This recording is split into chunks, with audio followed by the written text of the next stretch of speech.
আসসালামু আলাইকুম সবাইকে। আপনারা হয়তো অনেক সবাই অলরেডি জেনে থাকতে পারেন, অথবা অনেকে দেখছেন যে আমাদের বিরুদ্ধে যে একটা ভোক্তা অধিকার যে আমাদের শোরুমে অভিযান চালিয়েছিল আমাদের পুলিশ প্রধান শোরুমে। তো ওনাদের কাছে যে অভিযোগটা করেছিল সেই অভিযোগটা ছিল আপা হচ্ছে একজন অ্যাডভোকেট এবং আপু হুমায়ুনুর আপনিও একজন অ্যাডভোকেট, এবং ওনারা হচ্ছে অভিযোগটি করেছিল। সেই অভিযোগের বিষয় নিয়ে আমরা এবং এটার যে কী সমাধান হলো এটা আমরা একটু আপনাদেরকে শর্টকাটে জানাই দেবো।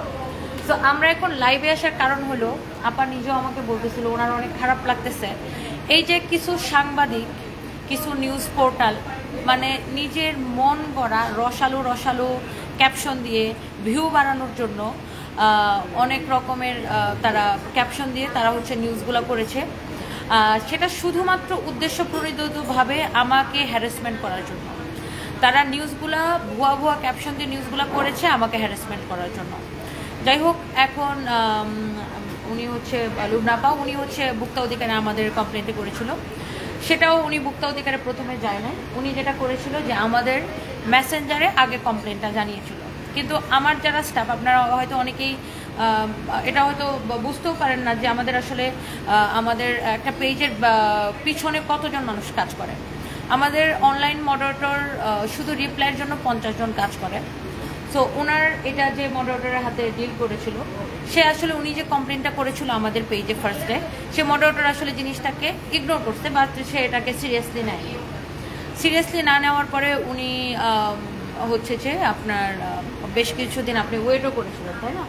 বাট আসলে এই বিষয়গুলো তো অ্যাজ এ মালিক আমি আসলে জানি না। যখন আমি লাইভে যাই, কোনো কমপ্লেন আসে, আমি সাথে সাথে সেটা সলভ করে দিই, এবং আমার কাজই হচ্ছে সলভ করে দেওয়া। কারণ আমার বিজনেসটা তো একদিনের না যে আমি আজকে বিক্রি করলাম কালকে আমার বিক্রি করা দরকার। কাস্টমারের সাথে সম্পর্ক বজায় রাখাটাই হচ্ছে আমার কাজ। তো যেটা হয়েছে, এটা একটা স্টাফের মিস্টেক যে স্টাফ ওনার কমপ্লেনটাকে তারা নেয় নাই এবং তারা এটাকে ইগনোর করছে। তো উনি বেশ কিছুদিন ওয়েট করে তারপর উনি হচ্ছে ভোক্তা অধিকারে কমপ্লেন করেছে। ভোক্তা অধিকার থেকে যে আমাদেরকে নোটিশটা পাঠিয়েছে, সেই নোটিশটা আমাদের অফিসে পাঠানো হচ্ছে আমাদের পুলিশ প্রধান শোরুমে। পুলিশ প্রধান শোরুমে পাঠানোর পরে আমার স্টাফরা সেটা রিসিভ করছে, কিন্তু তারা ওইটাকে গুরুত্ব সহকারে দেখে নাই, বা তারা হয়তো ভাবছে যে এই যে নোটিশটা আসলে ভোক্তা অধিকার থেকে এটা ম্যাডামের কান পর্যন্ত গেলে ম্যাডাম তো আমাদেরকে জরিমানা করবে, চিল্লাচিল্লি করবে, বকাবকি করবে। এই জন্য তারা এই বিষয়টাকে ইগনোর করে গেছে। তারা মনে করছে এটা কিছুই হবে না। তো সেখানে ওই কাগজের মধ্যে শুনানির ডেট দেওয়া ছিল এবং ভোক্তা অধিকার থেকে আমাদেরকে, তো আমি যেখানে আমার স্টাফ যেখানে আমাকে জানাই না এরকম কোনো চিঠির ব্যাপারে, সেখানে তো আমি শুনানির ডেটের কথা আমার জানানোর কথা না, বা অভিযোগের বিষয়ে আমি কিছুই জানি না। তো উনি শুনানির দিন এসেছিলেন, এসে অপেক্ষা করেছেন। আমাদের তরফ থেকে তো কেউ আসে না, যেখানে আমি জানি না তাহলে কেউ আসবে কীভাবে। তো দেখা গেছে স্টাফের খামখেয়ালির জন্য এই ঘটনাটা এত দূর পর্যন্ত গেছে, এবং পরবর্তী সময় যেহেতু আমরা আসি নাই বা আমাদের তরফ থেকে কেউ আসে নাই, এই জন্য ওনারা আমাদের শোরুমে যে হচ্ছে যে ভোক্তা অধিকার লোকজন যে হচ্ছে যে আপনার কাগজপত্র চেয়েছে। তো যেটা হয় যে আমরা যে এত পারচেস করি, ধরেন আমরা চায়নার প্রোডাক্ট পারচেস করি, থাইল্যান্ডের, আমরা বাংলাদেশি প্রোডাক্টও করি, আমরা পাকিস্তানিও করি, আমরা ইন্ডিয়ানও করি। আপনারা যারা আমাদের শোরুমে যান আপনারা অবশ্যই দেখতে পাবেন। ইভেন ওনারা নিয়মিত আমাদের কাস্টমার, উনি একটু আগে বলতেছিল যে আমাদের থেকে মসলিনের শাড়ি কিনছে। তো যেটা হয় যে আমরা যে পারচেস করি, সেই পারচেসের কাগজগুলো যে শোরুমে রাখতে হবে, সেটা আসলে এই বিষয়ে আমরা আসলে মানে ক্লিয়ার ছিলাম না বা অবগত ছিলাম না। আমি আসলে বিষয়টা জানতাম না, এটা কালকের ঘটনার পর আমি জানতাম। তো এখন বিষয়টা হচ্ছে আমরা কিন্তু সলভ করে নিয়েছি, এবং আমাদের তরফ থেকে যে ভুল হয়েছে বা আমাদের স্টাফরা যে ভুল করেছে বা সেটার জন্য কিন্তু আমরা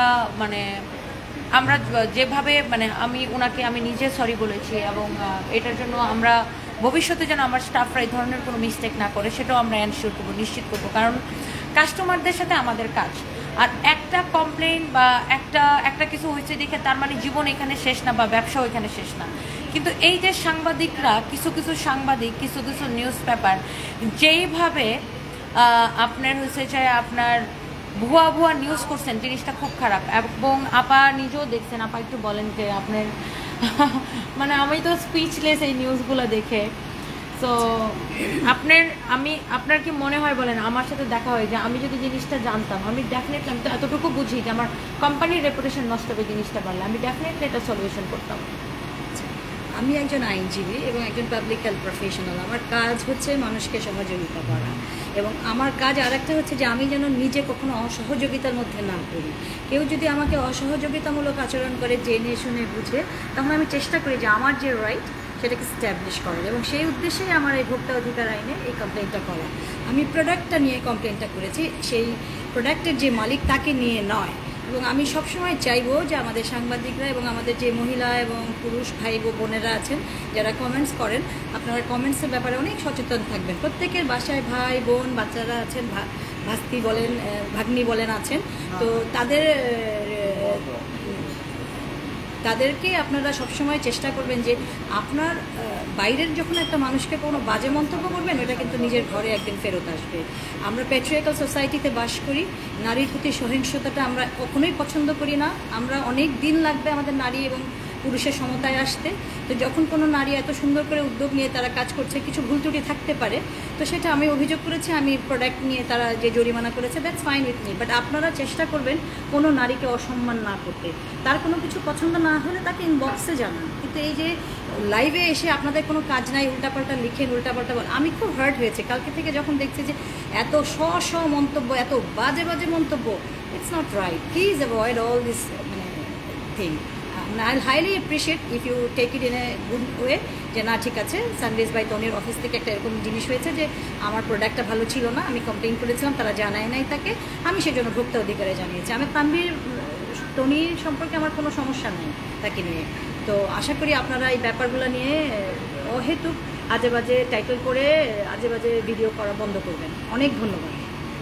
আমি এখানে একটা জিনিস অ্যাড করতে চাই, সেটা হচ্ছে দেখেন মজার ব্যাপারটা হচ্ছে আমরা কিন্তু অভিযোগটা যেটা করেছিলাম সেটার উদ্দেশ্য ছিল যে অনলাইনে যারা পারচেজ করেন তারা মোস্টলি কর্মজীবী মহিলারা, আমরা কষ্ট করে কাজ করি এবং আমরা সেই টাকাটা ইনভেস্ট করি যেই জিনিসটা কিনতে, এটা যদি স্যাটিসফ্যাক্টরি কোয়ালিটির হয়, যেই জিনিসটা আমি কিনছি সেটা যেটা দেখছি সেটা কিনছি, এই জিনিসটা এনশিওর করার জন্য কমপ্লেনটা করা, এটা মিডিয়া অ্যাটেনশন আনা বা এটা কমপ্লেন করার যথাযথ জায়গা আছে, এবং সেই ফোরামটাই আমরা ইউটিলাইজ করেছি, এবং সেখানেই জিনিসটা অ্যাসেসড হবে, সেখানেই জিনিসটার ডিসিশন হবে, এটাই আমাদের উদ্দেশ্য ছিল।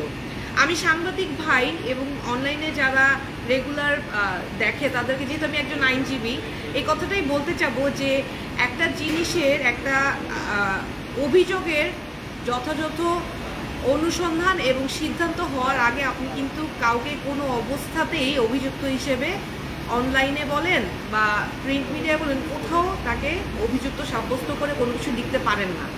এটা আইনত একটা দণ্ডনীয় অপরাধ। নট অনলি দ্যাট, আপনি যে অনলাইনে বসে বসে মনের খুশি মতো মানুষকে গালাগালি করছেন বা নেগেটিভ কথা বলছেন, তার একটা এইটা একটা সাইবার ক্রাইম। আপনি যে ডিফেমেশন করছেন সেটাও একটা আইনত দণ্ডনীয় অপরাধ। এই বিষয়গুলো আপনাদেরকে অবশ্যই সচেতন থাকতে হবে। আমরা আমাদের যে উদ্দেশ্য ছিল, আমাদের যে মেসেজটা ছিল, সেটা আমরা সানভি আপুকে কনভে করতে পেরেছি, এবং she is a sporting women.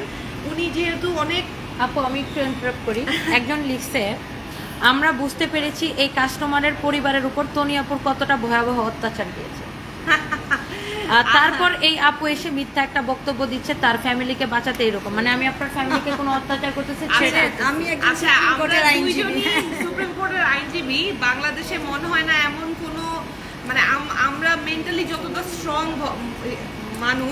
মানুষ হিসেবে যতটা স্ট্রং, আমাদেরকে আসলে প্রেশার ক্রিয়েট করার সাহস বা শক্তি যে কোনো সাধারণ মানুষের আছে কিনা, এইটা আসলে যারা নেহায়েত বোকা তারাই বলবে। আমি এবং লুবনা আপা আমাদের দুইজনেরই এখানে সানভি আপুর পাশে বসে এই লাইভটা করার একটা মাত্র উদ্দেশ্য, সেটা হচ্ছে মানুষকে সচেতন করা